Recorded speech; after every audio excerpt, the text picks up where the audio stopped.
कक्षा छठवीं भाषा भारती पाठ 16 श्रम की महिमा।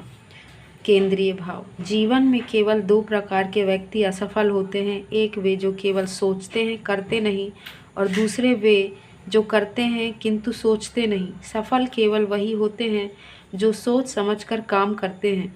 गांधी जी की सफलता का यही मंत्र है। गांधी जी आत्मनिर्भर थे। वे सेवा को ही ईश्वर मानते थे। ऐसा इसलिए कि सेवा से मनुष्य का स्वभाव निर्मल बनता है। वे कर्म को पूजा भाव से करते थे, फिर चाहे सूत काटना हो या अनाज से कंकड़ बीनना। वस्तुतः कोई काम तुच्छ नहीं होता। यही संदेश कवि ने प्रस्तुत कविता में दिया है। तुम कागज पर लिखते हो, वह सड़क झाड़ता है। तुम व्यापारी, वह धरती में बीज गाड़ता है। एक आदमी घड़ी बनाता, एक बनाता चप्पल। इसलिए यह बड़ा और यह छोटा, इसमें क्या बल।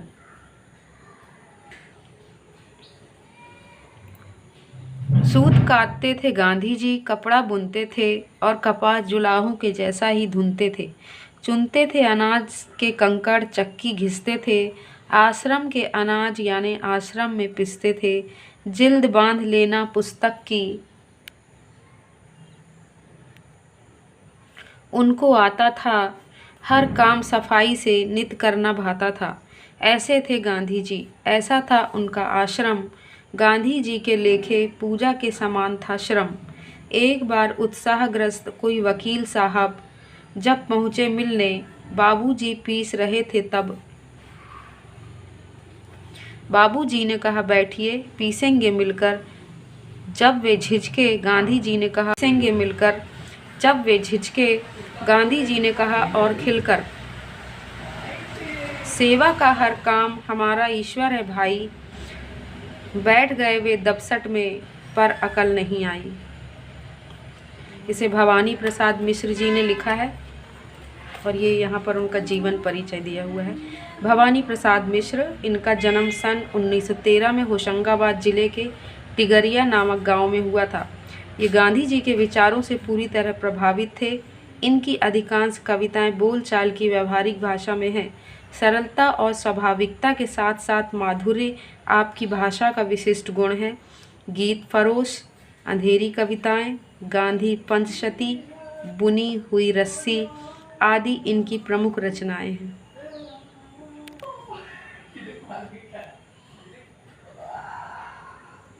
अभ्यास कार्य। सही विकल्प चुनकर लिखिए। का है धरती में बीज बोता है, निशान लगा हुआ किसान पर, तो किसान बीज बोता है। ख है सूत काटकर कपड़ा बुनता, जुलाहा। बापूजी से मिलने पहुँचे, वकील। बापूजी पूजा के समान मानते थे श्रम करने को। किसको? श्रम करने को। प्रश्न नंबर 2 है रिक्त स्थानों की पूर्ति कीजिए। किसान धरती में बीज गाड़ता है। गांधी जी अनाज से कंकड़ चुनते थे।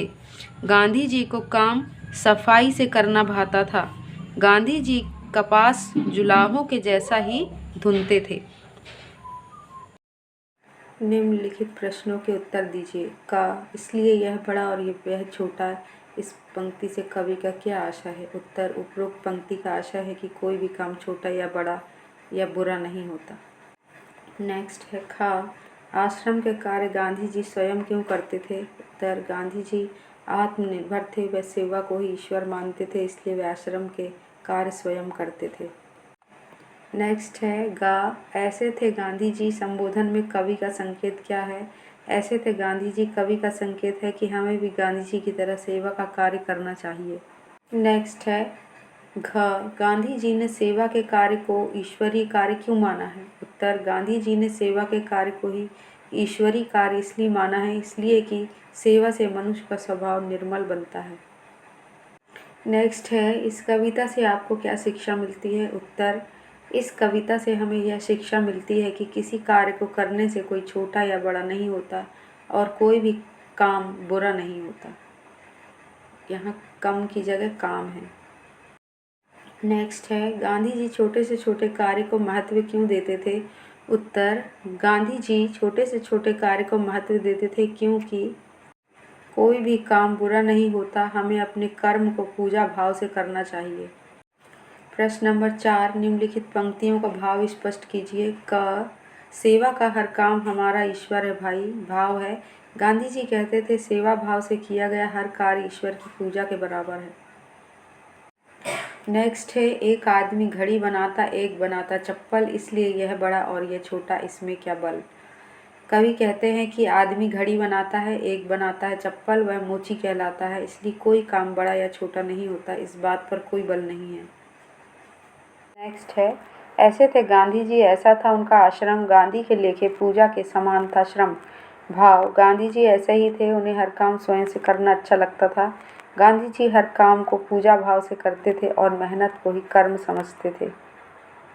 नेक्स्ट है, भाषा की बात। वर्तनी शुद्ध कीजिए। का है पुस्तक, अब यहाँ सही लिखा हुआ है पुस्तक। खा है जुलाहो, सही है जुलाहो। गा है ईश्वर, ईश्वर। घा उत्साह, उत्साह। नेक्स्ट है, तत्सम और तद्भव छांट कर लिखिए। तद्भव तत्सम शब्द यहाँ पर दिए हुए हैं। दूध का दुग्ध, घर का ग्रह, सूरज का सूर्य, मुंह का मुख, दांत का दंत, आग का अग्नि। नेक्स्ट है, सही अर्थ का मिलान कीजिए। चक्की पीसना, कड़ी मेहनत करना, कागज काले करना, व्यर्थ में प्रयास करना, अकल ठिकाने आना, बात समझ आना, हाथ बढ़ाना, मदद के लिए आगे आना। नेक्स्ट है, दी गई वर्ग पहेली में गांधी जी के जीवन से जुड़ी 5 वस्तुएं हैं, उन्हें छांटकर अपनी उत्तर पुस्तिका में लिखिए। इस सारणी में से छांट लिया है, उसका उत्तर है चरखा, धोती, लाठी, घड़ी, चश्मा।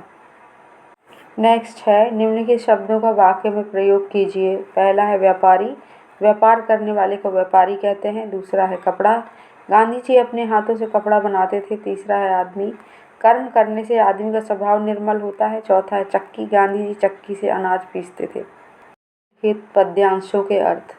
पहली कविता है, तुम कागज पर लिखते हो, वह सड़क झाड़ता है, तुम व्यापारी, वह धरती में बीज गाड़ता है। एक आदमी घड़ी बनाता, एक बनाता चप्पल, इसलिए यह बड़ा और यह छोटा, इसमें क्या बल। इसकी संदर्भ प्रसंग सहित व्याख्या दी है। संदर्भ, प्रस्तुत पंक्तियां हमारी पाठ्य पुस्तक भाषा भारती के श्रम की महिमा शीर्षक कविता से अवतरित है। इस कविता के रचयिता कवि भवानी प्रसाद मिश्र हैं। इसकी व्याख्या है, कवि कहता है कि तुम हो कागज पर लिखते हो और एक वह है जो सड़क की सफाई करता है। तुम व्यापार करने वाले हो सकते हो, या वह व्यक्ति जो खेतों में बीज बोता है, इसलिए वह किसान है। एक वह व्यक्ति है, साथ ही वह व्यक्ति जो चप्पल बनाता है या उसकी मरम्मत करता है। इस आधार पर कोई छोटा या बड़ा हो सकता है क्या, अर्थात नहीं, इस बात में कोई बल नहीं, अर्थात यह बात महत्वपूर्ण नहीं है। नेक्स्ट है, सूत काटते थे गांधी जी, कपड़ा बुनते थे और कपास जुलाहों के जैसा ही धुनते थे। चुनते थे अनाज के कंकड़, चक्की पीसते थे, आश्रम के कागज यानी आश्रम में पिसते थे। संदर्भ, प्रस्तुत पंक्तियां हमारी पाठ्य पुस्तक भाषा भारती के श्रम की महिमा नामक शीर्षक से ली गई है। इस कविता के रचयिता भवानी प्रसाद मिश्र हैं। व्याख्या, गांधी जी अपने आश्रम में रहते हुए सूत काटते थे, उससे कपड़ा बुनते थे, साथ ही जुलाहों से भी बढ़िया ढंग से कपास धुनते थे। अनाज में से कंकड़ आदि चुनकर अलग करते और अनाज को साफ करके चक्की से आटा बनाते थे। वे पुस्तकों की जिल्द भी बनाना जानते थे। उन्हें प्रत्येक काम सफाई से करना प्रतिदिन ही अच्छा लगता था। कहने का तात्पर्य यह है कि महात्मा गांधी अपने काम करने के लिए किसी पर निर्भर नहीं रहते थे। नेक्स्ट है, ऐसे थे गांधी जी, ऐसा था उनका आश्रम, गांधी जी के लेखे पूजा के समान था श्रम। एक बार उत्साहग्रस्त कोई वकील साहब जब पहुंचे मिलने, बापूजी पीस रहे थे तब। संदर्भ, प्रस्तुत पंक्तियां हमारी पाठ्य पुस्तक भाषा भारती के श्रम की महिमा शीर्षक कविता से अवतरित है। इस कविता के रचयिता कवि भवानी प्रसाद मिश्र हैं। संग, गांधी जी श्रम को ईश्वर की पूजा मानते थे। व्याख्या, गांधी जी और उनका आश्रम ऐसा था जिसमें परिश्रम को ईश्वर की पूजा मानते थे। एक बार कोई वकील साहब उनके पास आश्रम में पहुंचे। वकील साहब बहुत ही उत्साहित थे। जिस समय वे आश्रम में पहुंचे तब महात्मा गांधी अनाज को चक्की से पीसकर आटा बना रहे थे।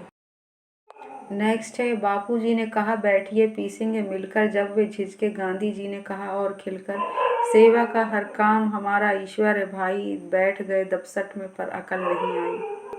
संदर्भ वही रहेगा, प्रसंग है। गांधी जी ने उन वकील साहब से हंसकर कहा कि आओ भाई आओ, हम दोनों ही मिलकर आज चक्की से आटा बनाते हैं।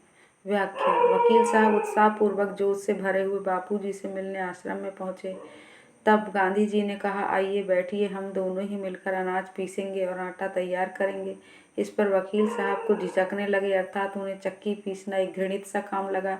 इस पर गांधी जी ने खिलखिलाकर ठाका भरते हुए जोर से हंसते हुए कहा कि हे भाई, सेवा में कोई भी किया गया हमारा काम ईश्वर ही होता है। इसे सुनते ही वह वकील महोदय भी समीप बैठ गए,